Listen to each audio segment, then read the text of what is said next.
Class 9 এর কোষে দেখি 8.2 এর 11 অঙ্কটা X square minus Y square minus 6ax plus 2ay plus 8 square এই সিম্পল অঙ্ক।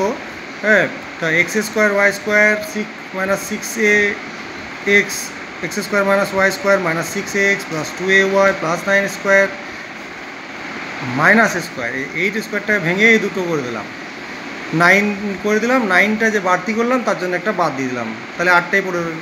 এরপরে এটা সাজিয়ে নেবো, দেখো সূত্রের আকারে X square minus 6ax plus 9 square এর সাজালাম, আবার Y square plus 2ay minus a square এই লাইনটা থেকে সাজিয়ে দিলাম।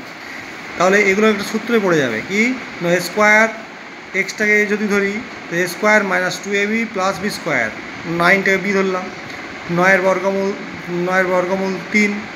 এবারে অনুরূপভাবে এইটাকেও মাইনাসটা কমন নিয়ে এটা ব্র্যাকেটে ঢুকিয়ে দিলাম, ওয়াই স্কোয়ার মাইনাস 2ab মানে ওয়াইটা এ আর এটা B, 2ab plus b square. তা দুটোই সূত্রই পড়ে গেল। তাহলে আমরা জানি এ মাইনাস বি তার হোল স্কোয়ার সূত্র এই যে এটা হয়, তাহলে তাই লিখেছি x minus 3a B A হিসাবে। তাহলে এক্স মাইনাস 3a তার whole square minus y minus a তার হোল স্কোয়ার, দুটোই মাইনাসের মধ্যে, তো এ স্কোয়ার মাইনাস বি স্কোয়ারের ফর্মে চলে এলো।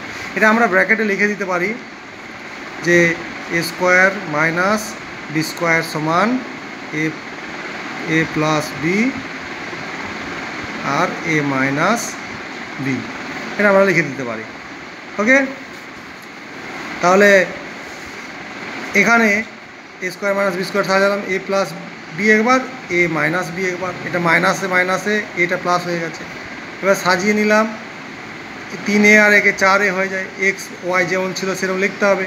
এখানেও 3a মাইনাস আর থেকে প্লাস এ বাদ দিলে 2a হয়ে যায়, এক্স ওয়াই যেমন ছিল লিখতে হবে।